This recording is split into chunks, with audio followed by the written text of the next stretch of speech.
कि लगा दो आग पानी में जवानी उसे कहते हैं, छीन लो सिलेक्शन दूसरों से कहानी उसे कहते हैं। हेलो दोस्तों, welcome back to my YouTube channel RVGS only PCS पर। आरवीजीएस ओनली पीसीएस आपके लिए लेके आया है 2024-25 का बजट, जो निर्मला सीतारमण जी के द्वारा 1 फरवरी को संसद में पेश किया गया।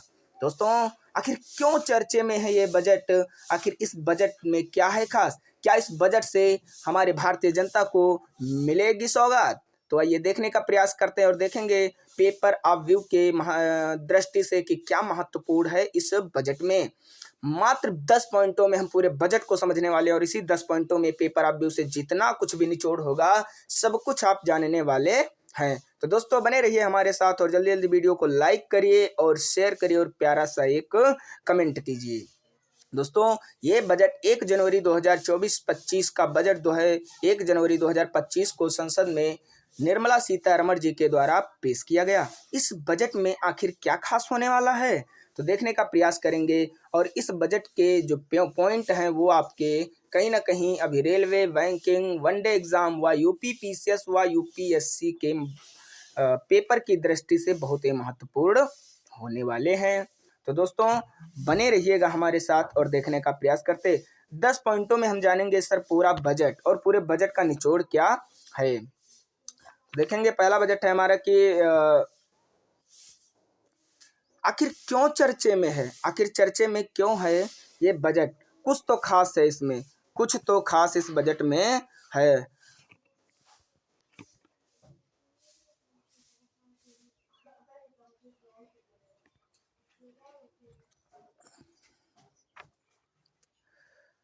हाल ही में संसद ने केंद्रीय बजट 2024-25 का प्रस्तुत किया। याद रखना, ये बजट 18वीं लोकसभा का पहला आम बजट है। तो यहीं से एक क्वेश्चन आपको मिलता है कि ये जो हाल ही में निर्मला सीतारमण जी के द्वारा पेश किया गया बजट कौन सा है। तो याद रखना दोस्तों, ये 18वीं लोकसभा का पहला आम बजट है। ओके दोस्तों, इतना एक क्वेश्चन आपको याद रखना है।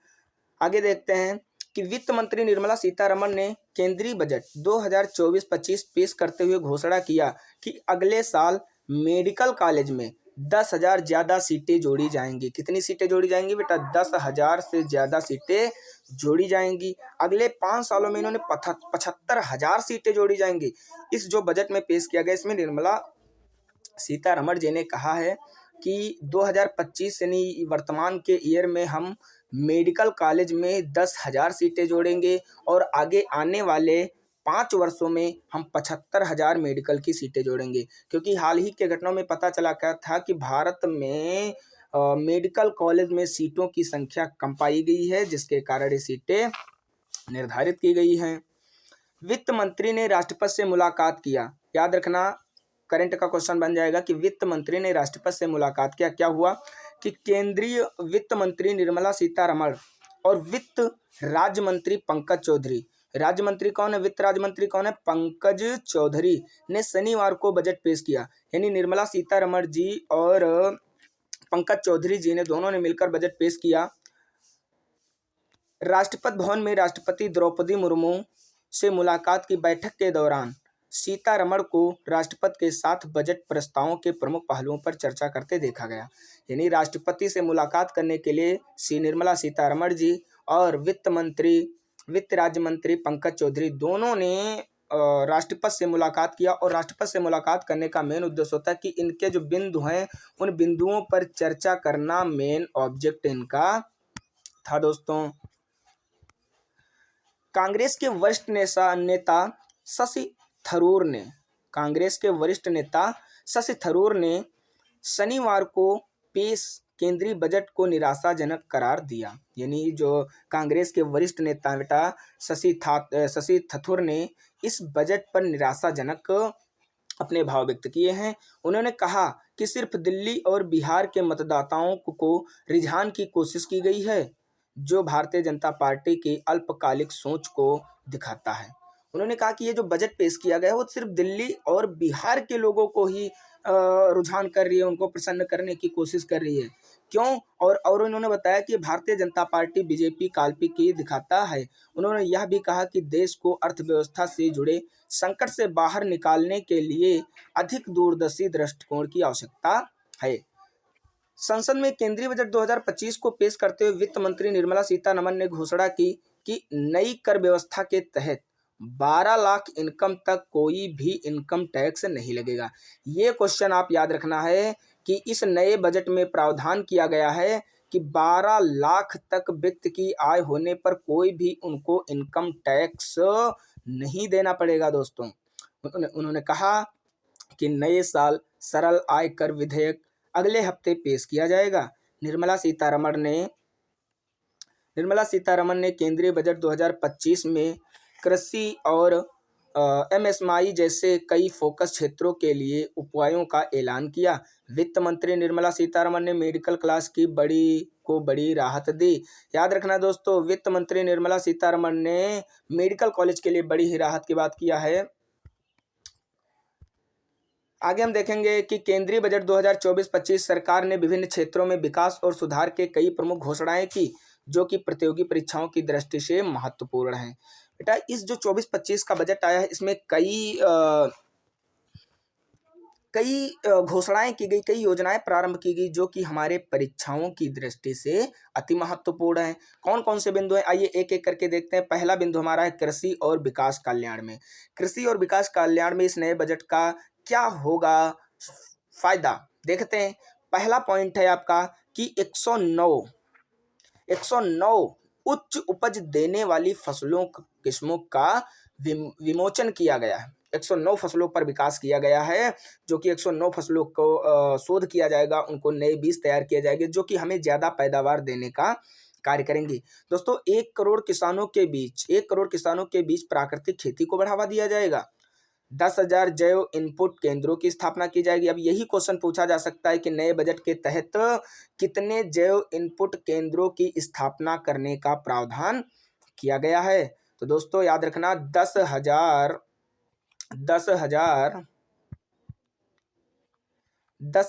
जैव इनपुटों की केंद्रों की स्थापना करने का प्रावधान किया गया है। फिर है तिलहन उत्पादन में आत्मनिर्भर के लिए विशेष रणनीति। तिलहन उत्पादन में आपको पता है कि तिलहन उत्पादन के लिए विशेष रणनीति बनाई जा रही है इस नए बजट के दौरान, तो इसको याद रखेंगे दोस्तों। दूसरा हम देखेंगे कि रोजगार के क्षेत्र में इस बजट के क्या होने वाले हैं प्रावधान।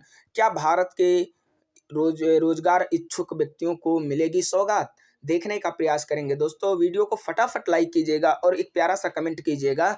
और याद रखना, इस बजट के दौरान इस हाल ही में होने वाले प्रतियोगी परीक्षाओं में कम से कम 20 प्रश्न पूछने की संभावना, क्योंकि दिस इज करंट का बजट है और ये इस वर्ष का पहला और इस 18वीं लोकसभा का पहला आम बजट है, तो इस बजट से क्वेश्चन पूछने वाले हैं।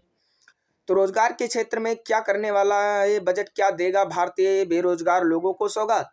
5 वर्षों में 20 लाख युवाओं को कौशल प्रशिक्षण किया जाएगा। याद रखना, 5 वर्षों में 20 लाख युवाओं का कौशल प्रशिक्षण किया जाएगा। दूसरा, 1,000 औद्योगिक प्रशिक्षण संस्थानों का उन्नयन किया जाएगा, इनकी स्थापना की जाएगी। कितने की? 1,000 की। दोस्तों, कितने की? 1,000 की। तीसरा है मॉडल कौशल ऋण योजना के तहत 7.5 लाख रुपए तक का ऋण की सुविधा दी जाएगी। यानी भारत के जो बेरोजगार लोग हैं, उन बेरोजगार लोगों को अपना रोजगार स्वरोजगार करने के लिए भारत की सरकार क्या देगी? 7.5 लाख रुपए तक की ऋण की व्यवस्था करेगी। तीसरा हम देखेंगे समावेशी एवं मानव विकास में क्या होने वाला है इसका योगदान। प्रधानमंत्री जनजाति उन्नयन ग्राम अभियान के तहत 63,000 गांवों का विकास किया जाएगा। कितने का? 63,000 गांवों का विकास किया जाएगा। दोस्तों, विनिर्माण और सेवाओं के क्षेत्र में क्या होगा इस बजट लाभदायक, देखेंगे कि एमएसएमई के लिए प्रति आवेदक 100 करोड़ रुपए तक की स्वावित्त पोषण की गारंटी निधि, यानी 100 करोड़ रुपए तक की स्वावित्त पोषण गारंटी दिया जाएगा। फिर है मुद्रा ऋण सीमा तरुण श्रेणी के लिए 20 लाख रुपए तक बढ़ाई गई। तरुण सीमा की कितनी बढ़ा दी गई? श्रेणी को 20 लाख रुपए तक की बढ़ा दी गई। अब करंट का क्वेश्चन यहीं से पूछा जा सकता है कि मुद्रा सीमा तरुण श्रेणी के लिए कितने लाख रुपयों को बढ़ाया गया। तो याद रखना दोस्तों, कितने लाख रुपयों को? 20 लाख रुपए तक को बढ़ाया गया। अगला किया गया कि 50 खाद्य विकिरण इकाइयों और 100 खाद्य गुणवत्ता प्रयोगशालाओं की स्थापना की जाएगी। कितने की स्थापना की जाएगी? 100 खाद्य गुणवत्ता प्रयोगशालाओं की। शहरी क्षेत्रों में क्या होने वाला है परिवर्तन? क्या इस बजट का शहरी क्षेत्रों में पड़ेगा प्रभाव?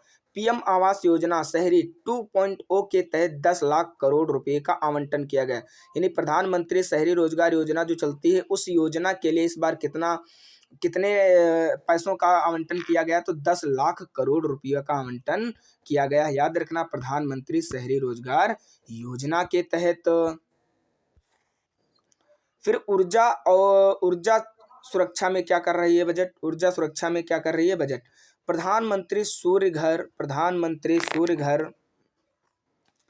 बिजली के तहत 1 करोड़ घरों में मुफ्त बिजली दी जाएगी। 1 करोड़ व्यक्ति को मुफ्त बिजली दी जाएगी।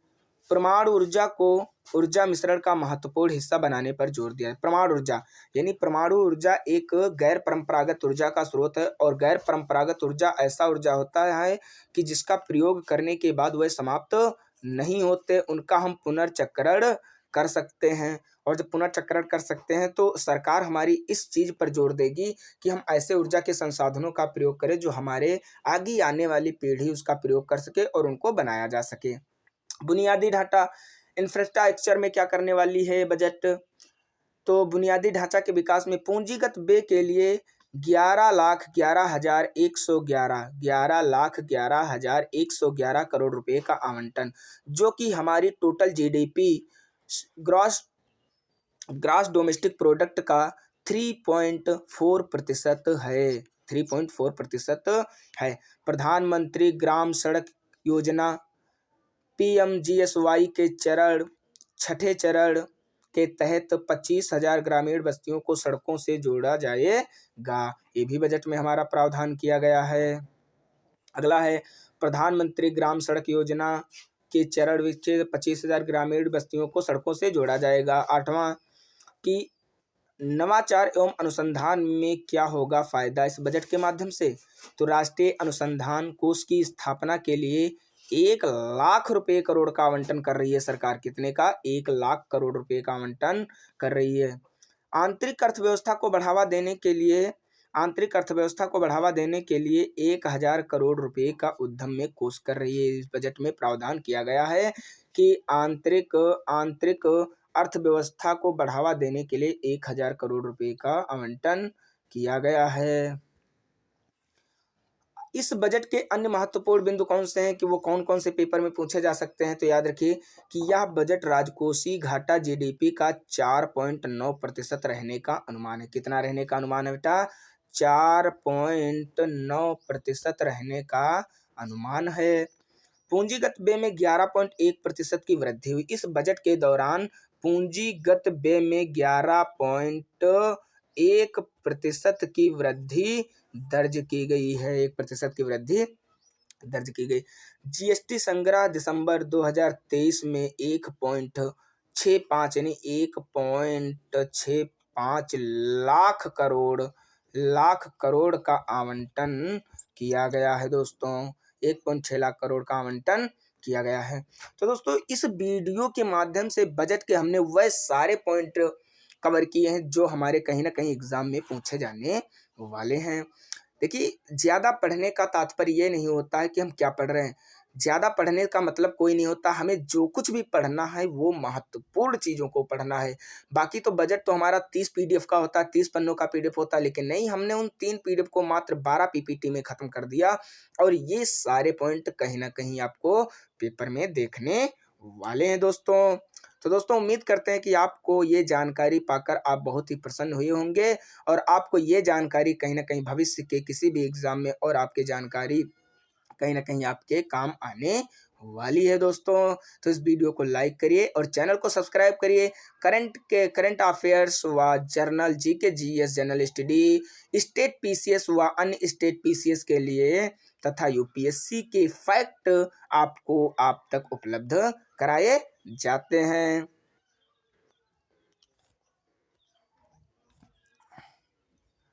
थैंक यू दोस्तों, आप लोगों ने